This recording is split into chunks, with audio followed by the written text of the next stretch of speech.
magaceedu waxa la dhahaa ayaan xirsi cali waxa la leeyahay ama si kale eeba tahay bide naagta ugu horeysa oo Soomaaliyeed oo gaalowday qoftan waa ayaan xirsi taqaan طبعا islaanima haday jirto muslimnimo jirto wiilkayga cadaalad ah u baahanahay Najiib Maxamed Xuseen xaq daraa lagu dilay askari ka tirsan ciidanka dawladda ayaa wiilkan wuxuu u dilay kaliya 5,000 oo lacag Soomaali ah السلام عليكم ورحمة الله وبركاته صاحبتي قالك waxaan diri jirnaa ku caafimaad qoomaantii inta muuqaalka sinabada ku daawaduntaan ugu horeyn soo dhawaad abdul star isticmaal afar muuqaalo xiiso leh wararka caalamka Soomaaliya gudahooda laga daba geeyo iyo wali waxyaabo badan aad ogeyn subscribe sidoo kale muuqaalkan la galay waa maastin waa soo dhawaada sida muuqaalka soo saartay muuqaalkan isaga laba qodob waa laba qodob kala daran wali waxa ugu daran dhacdo xanuun badan oo Muqdisho ka dhacday inta ku mashquulsan arrimaha Falastiiniyo gudaha dalkeena waxa ka dhacayo waxyaabo aan caalamka ka dhicin wiil Soomaaliyeed oo root iska wareejinay si uu lacag u helo oo noloshiisa iyo nolosha xaaskiisa ugu maareeyo ayaa waxa loo dilay kaliya 5,000 oo lacag Soomaali ah waxaana u dilay askari Soomaali ah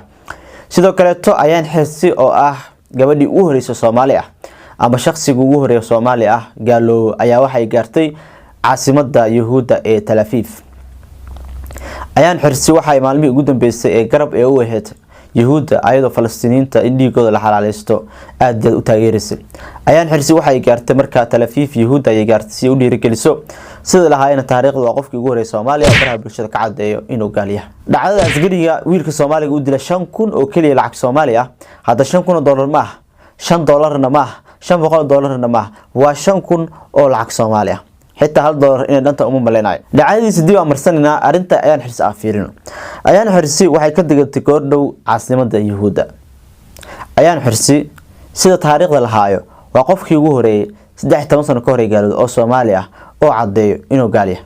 يعني وحيابي هو ناقر صناعي وحيابي اللي حدن كي الصومالي قالوا الجناح موجي تاس لكن قف كيوهوري سومالي أو إنو قاليه هاي وحواي أيان حرسي واي sababtay u gaartay caasimadda Yahuud waxay taa markay inay taageerto isla markaasna dhiirgelin weyn ee siiso haddaba ayaan xirsi maxaa ka kale Yahuudi waxyaabahaas ayadoo hooyadeed aabaheed awoowayaasheed ee muslim wada ahaayeen waa cajiib yani dalkeena saabur bursan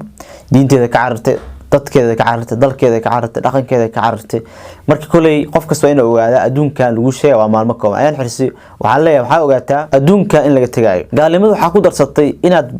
عادي كدقت شعب مساكين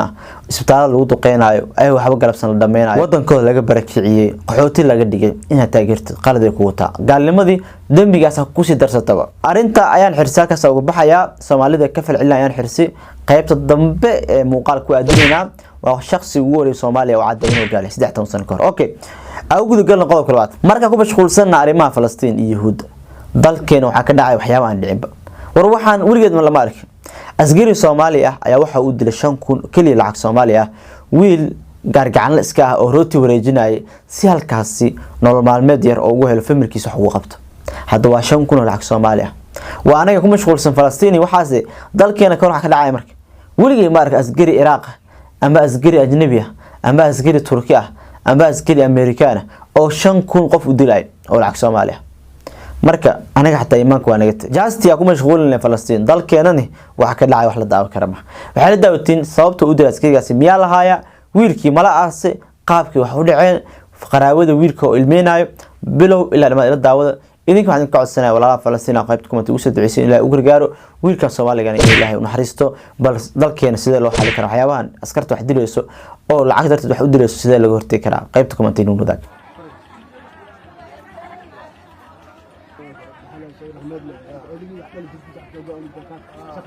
islaanima haday jirto muslimnimo jirto wiilkayga cadaalad ah u baahanahay Najiib Maxamed Xuseen xaq daraa lagu dilay 5,000 Soomaaliya lagu dilay dawladda cadaalad ay tahay oo ciidan oo yahay banaanka soo saaro oo inta meesha ma sii ismaro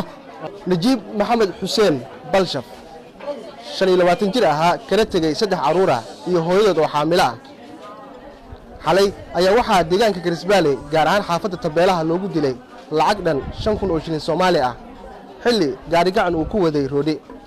Najiib waxa la sheegay inuu u yimid askari ka tirsan ciidamada dawladda federaalka Soomaaliya kadibna uu weydiistay lacag 5,000 oo shilin Soomaali ah Najiib waxa uu sheegay askariga in wali uusan waxba gadin sida darteedna uu ka warsugo inta uu wax ka gadayo laakiin askarigii ayaa xabad ku dhiftay waxaan ku sugannahay hoygiisii oo ku yaala degmada Kaxda ee gobolka Banaadir waxaan kula kulannay qoyskiisa warbixintan ayanu idinkaga diyaarinay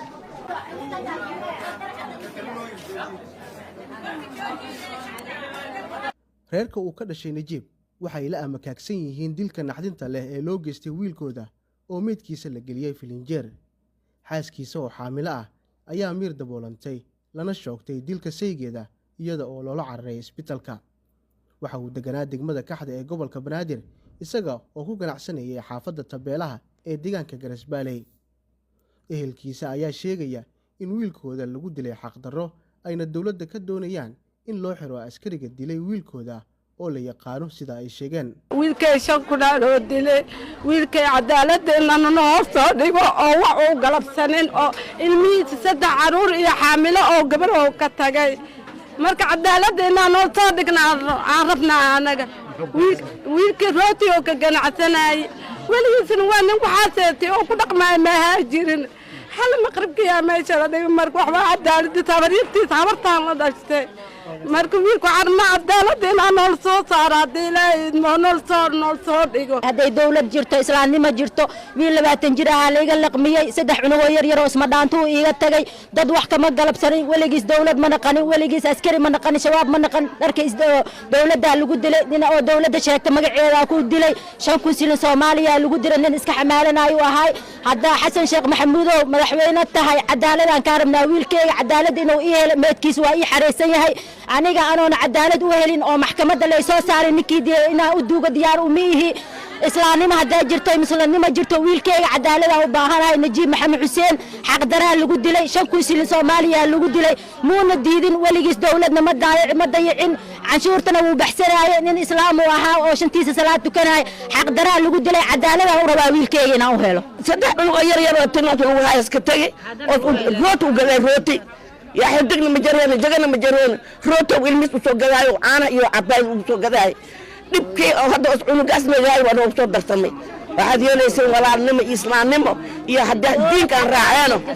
diinka hadaan raacayno ninkaas ninkan hal maran duugeena insha Allah aasaa banaanka soo rootiisa wato lagu dili sababta loogu dilay loo cadeeyo ninkan dilin ina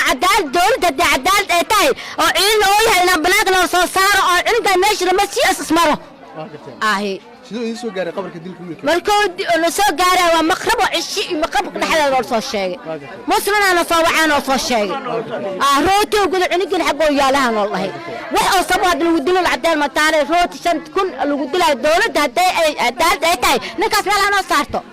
adeerada marxuumka oo ku soo baxay dhacdadan ayaa dhankooda cod dheer ku sheegay in cadaalad ay u doonayaan wiilkooda ee loo dilay lacag dhan 5 kun oo shilin Soomaaliya waxaan runtii jeclaysanaynaa in cadaalad helno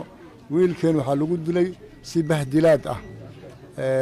mar walbana way dhacdaa dadka in la dilo laamiyada lagu dilo rasaas la saga furo waxyaabo badan lagu sameeyo laakiin tan ma qaadan karno midaan qaadan karna maahan mid dhiigeena kicinayso waaye runtii cadaaladaan u baahannahay nin maqrib socda ee dhahaya canshuuraan aruurina waa wax aniga ilaa hadda caqligeena ka weyn haddana ninkii markuu u jawaabay waxaan maxaa haddaan imid intaan wax ka gadanay wax yar isug haddana in xabad uu ku dhufto waa waxyaabo hadda bini'aadanimada ka fog waaye waxaan doonaynaa in aan helno cadaalad wiilkeenna si gardaro ahaa lagu dilay dowladda waxaan ka codsanaynaa ilaa ay xilligan hadda la joogo maalin 4 saac waaye wiilkeenna ninkii dilay isagoo la og yahay hadda wiil la soo xirin aan wili gacan lagu haynin annaga waxaan codsanaynaa dowladda waxaan ka codsanaynaa in wiilkeenna cadaalad uu helo ninkaas la soo qabto cunugan hadda dii la dilay ciidan ninka dil waa nin ciidan ah nin isku socda ma dilin maleeshiya ma dilin ninkaas ciidanka wuxuu u tirsanyaa dowladda waxaa laga rabaa markay ururkiis ka tirsanayo waa la yaqaanaa ninkaas in gacanta lagu dhigo asaasaa loo baahan yahay dadkiisa iyo dowladda iyo ciidanka iyo madaxda dhammaantood waxaan u sheegaynaa inaan dhibban aan nahay dadka aad u tiireysan yahay maanta war badan ma ka gaarno ninkii meedkii waa noo yaalaa faranjeero ku jiraa mana duugeyno ilaa